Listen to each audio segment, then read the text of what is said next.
हम परमेश्वर का धन्यवाद करते हैं कि परमेश्वर ने एक बार फिर से हमको ये अवसर दिया है कि हम परमेश्वर के ज्ञान और उसके वचन के प्रकाशन में बढ़ते जाएं। जैसा कि आप सबको मालूम है कि बीते दिनों से हम पवित्र आत्मा के विषय में संपूर्ण अध्ययन कर रहे हैं, संपूर्ण पवित्र शास्त्र के माध्यम से और बहुत से स्कॉलर्स और जेविश कमेंट्री के माध्यम से हम इन तथ्यों को जानने की कोशिश कर रहे हैं। आज हम जिस वचन के ऊपर अपना फोकस करेंगे, मनन करेंगे, ध्यान लगाएंगे, वो वचन हम लेंगे लूका रचित सुसमाचार उसका 17 अध्याय 26 और 27 वचन। यहाँ पे लिखा गया है, प्रभु यीशु मसीह अपने चेलों से बात कर रहे थे, तब बता रहे थे, जैसा नूह के दिनों में हुआ था वैसा ही मनुष्य के पुत्र के दिनों में भी होगा।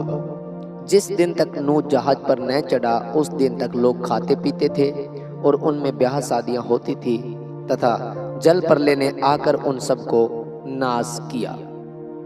अंत के दिनों के बारे में जब प्रभु यीशु मसीह अपने शिष्यों से बातें कर रहे थे, बता रहे थे कि अंत के समय में कैसे होगा, जो घटनाएं घटेंगी वो कैसी होंगी, तो उन्होंने नूह नबी के दिनों को कोट किया कि जैसे नूह नबी के दिनों में हुआ। तो जब नूह नबी के दिनों की जो घटनाएं प्रभु यीशु मसीह ने लिखवाई थी, उनमें से ये लिखा गया है कि जैसे वो खाते पीते थे और विवाह शादियां होती थी। प्रेमी सज्जनों, हम इस बात को जानते हैं कि जो शादी और विवाह होता है बाइबल में ही लिखा गया है, जिसने स्त्री विवाह ली उसने उत्तम पदार्थ को पाया और जिसको खुदा ने जोड़ा है उसे कोई अलग न करे। और खाने पीने के विषय में भी लिखा गया है, तुम इस जगत के उत्तम से उत्तम पदार्थ खाओगे।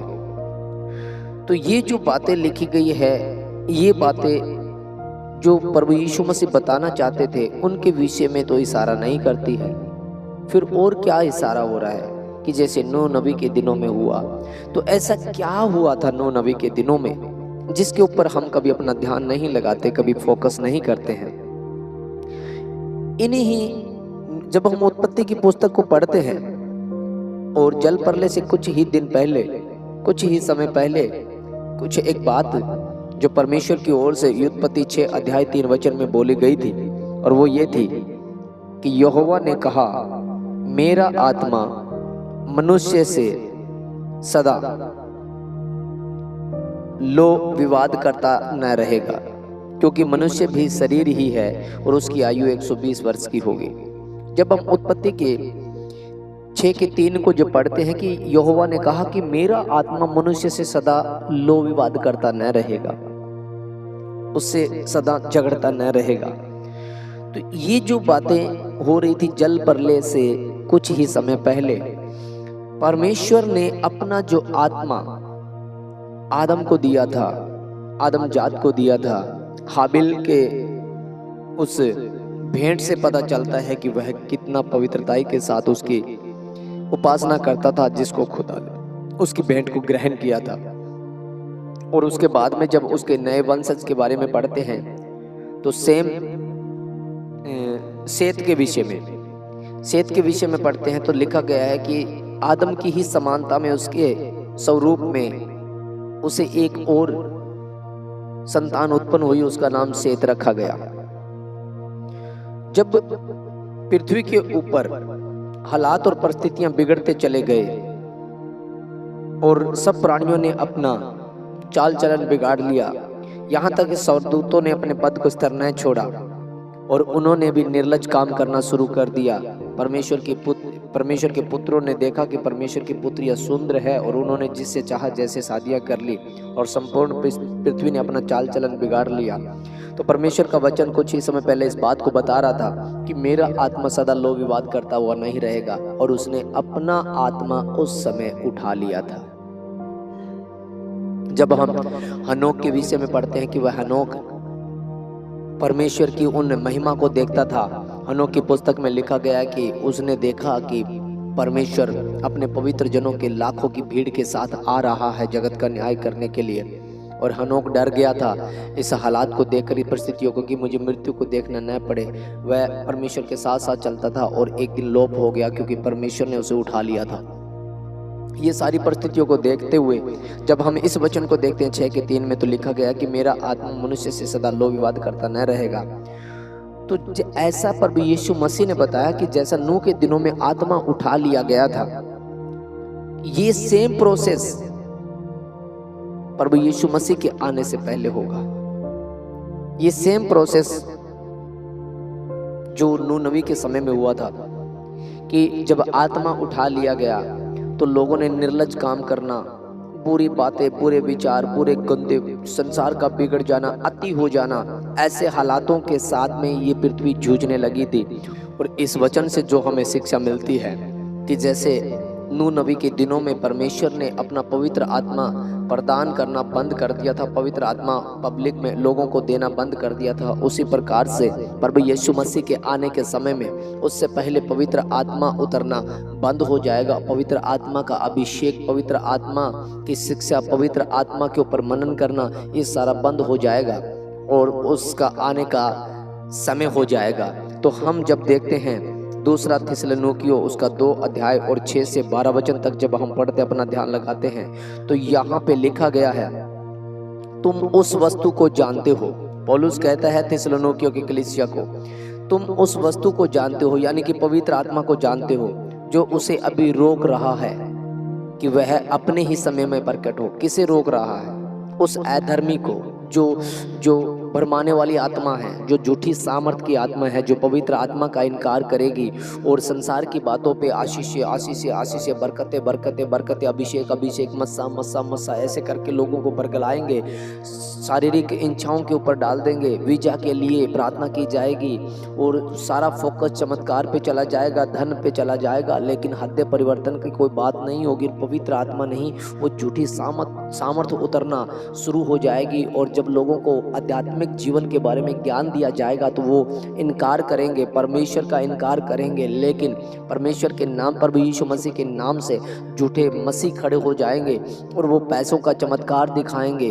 वो लोगों को सोशल मीडिया के माध्यम से गिरा करके सोशल मीडिया से उनके द्वारा भीड़ को बटोरेंगे, पूरी की पूरी। कभी कोई कोट घुमाएगा, कोई कुर्सी को डालेगा, ऐसे करते करते गंदे से गंदे, घृणित से घृणित काम और उस झूठी सामर्थ को यूज कर करके यीशु मसीह को प्रचार कर करके उसके नाम से सारे गंदे काम, जब घृणित काम होने शुरू हो जाएंगे, जब भीड़ की भीड़ गिरना शुरू हो जाएगी, उसके विषय में यहाँ पे पौलुस बता रहा है कि तुम उस वस्तु को जानते हो जो उसे अभी रोक रहा है। यानी कि तुम तो पवित्र आत्मा को जानते हो, क्योंकि पवित्र आत्मा तुम में काम करता है, जो उस अधर्मी को रोक रहा है कि वह अपने ही समय में प्रकट हो, क्योंकि अधर्म का भेद अब भी कार्य करता जाता है। आज भी अधर्म का भेद जो है, उस समय भी पौलुस कह रहा था, आज से 2000 साल पहले भी पौलुस कह रहा था कि आज भी अधर्म का जो भेद है वो काम कर रहा है। आज भी शैतानी आत्माएं, आज भी दुष्ट की शक्तियां, आज भी झूठे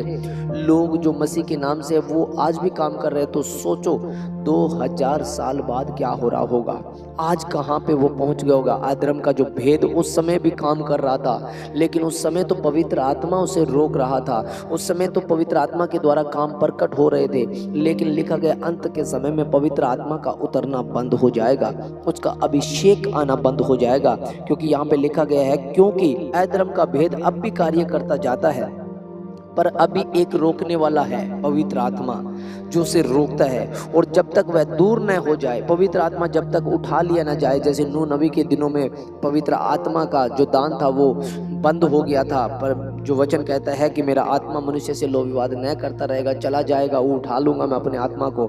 और लिखा भी गया है कि क्या मैंने पवित्र आत्मा जो दिया था वो इसलिए नहीं दिया था कि ये अच्छे काम करे, पर ये पवित्र आत्मा का इनकार करके बुरे कामों में लिप्त हो गए, तब परमेश्वर ने उनको नीचता पे, उनके रोमियो में लिखा है कि परमेश्वर ने उनको उनके हालातों पे छोड़ दिया कि वो हद पार करे और वो अधर्म में फंस करके और गिर जाए।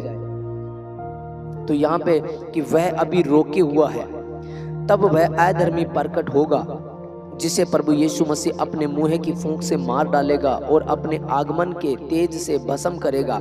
उस अधर्मी का आना सुनो, उस अधर्मी का आना, उस आत्मा का आना जो अधर्म का आत्मा है, वो चमत्कारों के साथ होगा, लेकिन वो धार्मिकता के साथ नहीं होगा, वो स्वर्ग की बातों के साथ नहीं होगा। इस संसार के ऊपर अपनी चर्च को गाड़ेगा, इस संसार के ऊपर अपने ईंटों के भवन बना बना करके गाड़ेगा। वह आत्माओं को नहीं बचाएगा, पर वह तो पैसों को बटोरेगा और प्रभु यीशु मसीह का चोला पहना करके। और जो प्रकाशित वाक्य के अंदर जो वचन में लिखा गया है कि फिर मैंने पृथ्वी में से एक और पशु को देखा जिसके मेमने के से 2 सींग, यानी कि उसका रूप जो होगा वो परमेश्वर के मेमने का सा होगा, पर उसकी जो भाषा, जो बोलने की सामर्थ होगी, जो बोलने की प्रतिक्रिया होगी, वो होगी अजगर की सी। अजगर किस अजगर की सी? वो जो हव्वा को बहकाता था, वो जो कहता था कि तुम सामर्थी हो जाओगे, वो जो कहता था तुम्हारी आंखें खुल जाएगी, तुम ज्ञान को प्राप्त करोगे, तुम सामर्थ को प्राप्त करोगे, परमेश्वर के तुल्य हो जाओगे, कभी नहीं मरोगे, अजर हो जाओगे।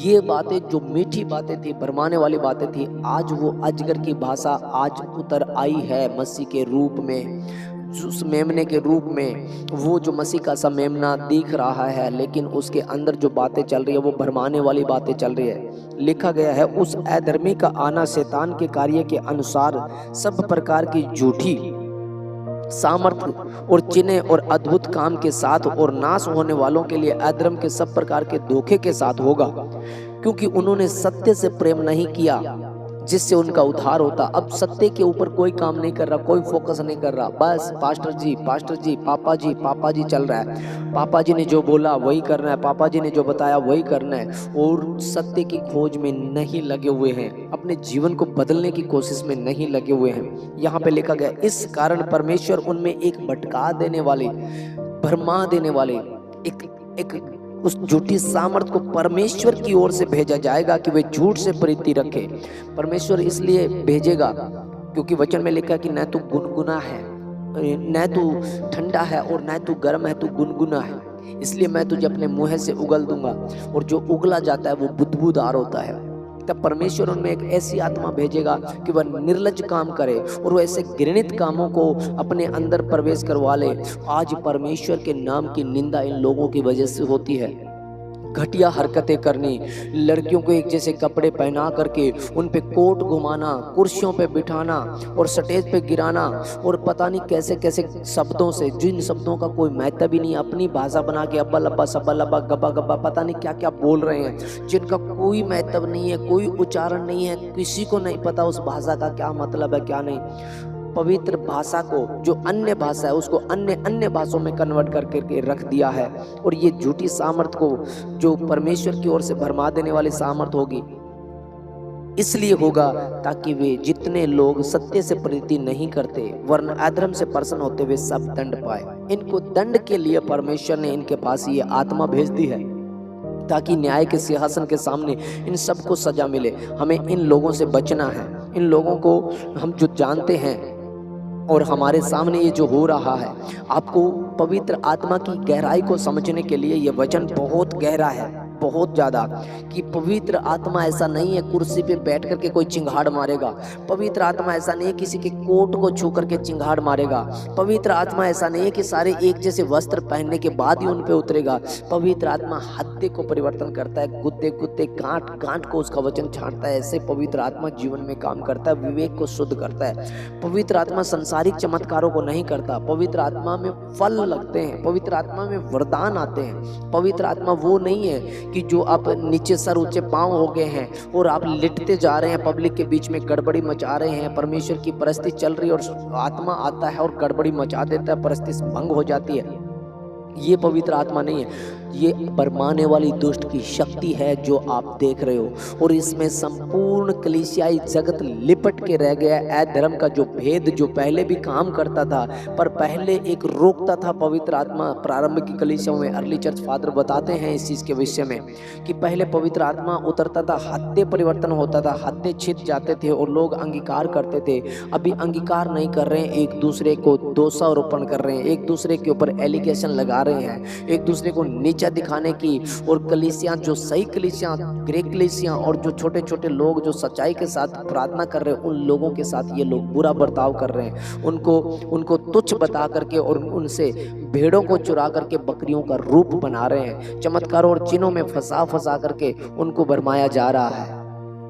पौलुस ने थिस्सलुनीकियों की कलीसियों को स्पष्ट भविष्यवाणी प्रदान करके इस वचन के द्वारा बताया था कि लोग सत्य, जब आत्मा उठा लिया जाएगा तो लोग सत्य से अपना मन फिरा लेंगे और झूठ और उस अधर्म में भटका देने वाली सामर्थ्य के साथ में प्रीति करना शुरू कर देंगे, और जो सत्य का जो आत्मा है वो इनसे उठा लिया जाएगा। और एक वचन को जब हम देखते हैं यूहन्ना की पत्री उसका 18 अध्याय 37 और 38 वचन को जब हम देखते हैं तो वहां पे पिलातुस ने पूछा था प्रभु यीशु मसीह से, पिलातुस ने उससे कहा, तो क्या तू राजा है? यीशु ने उत्तर दिया कि तू कहता है, क्योंकि मैं राजा हूं। मैंने इसलिए जन्म लिया और इसलिए जगत में आया हूं कि सत्य पर गवाही दूं। जो सत्य का है वह मेरा शब्द सुनता है। पिलातुस ने उससे कहा, सत्य क्या है? और यह कहकर वह फिर यहूदियों के पास निकल गया और उसने कहा, मैं उसमें कुछ भी दोष नहीं पाता। पिलातुस ने कहा था कि सत्य क्या है, और प्रभु यीशु मसीह ने इसी ही यूहन्ना 17:17 में बताया था, सत्य के द्वारा उन्हें पवित्र कर, तेरा वचन सत्य है। सत्य परमेश्वर का वचन है। मेरे प्रिय और भाइयों और बहनों, हमें जो सत्य का आत्मा है, जो पवित्र आत्मा है, उसकी गहनता को समझना पड़ेगा। ये पवित्र आत्मा नहीं है भाई मेरी बहन, ये पवित्र आत्मा नहीं है जो कहता है कि चमत्कार से पैसा आएगा, जो आपको गुमराह कर रहा है, जो चमत्कार के नाम पे, कुर्सी के ऊपर बैठने, तेल पानी के नाम से आपको गुमराह किया जाता है कि ये अभिषेक है। देखिए, उसका अभिषेक आपके हृदय में आएगा। पवित्र आत्मा जब तुम पर आएगा तो तुम सामर्थ पाओगे। जल में, तेल में, इस रूप में परमेश्वर का आत्मा काम करता है, पर इनके ऊपर काम नहीं करता। इनकी पवित्र आत्मा तेल के रूप में काम, यानी कि तेल के अंदर जो क्वालिटी है वैसा ही पवित्र आत्मा की क्वालिटी है। जो जल की क्वालिटी है वैसी पवित्र आत्मा की क्वालिटी है। जैसी छाया की क्वालिटी वैसे पवित्र आत्मा की क्वालिटी है। हवा में जो क्वालिटी है पवित्र आत्मा में वैसी ही क्वालिटी है। तो आपको ये जानना पड़ेगा कि इनके अंदर पवित्र आत्मा नहीं है, पवित्र आत्मा का प्रतिरूप के रूप में काम। पवित्र आत्मा इस रीति के साथ, व्यक्तित्व जो है उसका इस रीति के साथ है, इसलिए आपको ये ध्यान देना पड़ेगा। और इन वचनों से हमें इस बात का कन्फर्म हो गया है, जैसे नूह नबी के समय में हुआ था। नूह नबी ने पहली बार कबूतरी को भेजा और वो जल के ऊपर मंडलाता हुआ वापस लौट के आ गया। जैसे ही हम उत्पत्ति में पढ़ते हैं कि परमेश्वर का आत्मा जल पे मंडलाता था, ऐसे ही कबूतरी जो था निकाला था नूह ने, वो जल के ऊपर मंडलाया और वापस आ गया। फिर हम देखते हैं कि दूसरी बार जब छोड़ा तो वो जैतून का पत्ता लेकर के आया है। जैतून जो तेल का, ऑयल का एक प्रतीक है, और वो नया अभिषेक था जो प्रभु यीशु मसीह पे एक अभिषेक के साथ उतरा था। एक नया अभिषेक के आने वाले दिनों में लोग इसी रीति के साथ तेल से, जो पवित्र आत्मा है, जो तेल के रूप में जब अभिषेक किया जाएगा, तो ऐसे जो पुराने नियम के अंदर जैतून का तेल लगा करके अभिषेक किया जाता था, डाला जाता था सर के ऊपर और अभिषेक किया जाता था। तो नए नियम के अंदर प्रभु यीशु मसीह के ऊपर जब कबूतर उतरा तो वो जो तेल का जो अभिषेक था, उस तेल के अभिषेक को नई दिशा में बताया गया है कि अब अभिषेक जो उतरेगा वो पवित्र आत्मा का इस रीति के साथ उतरना शुरू हो जाएगा।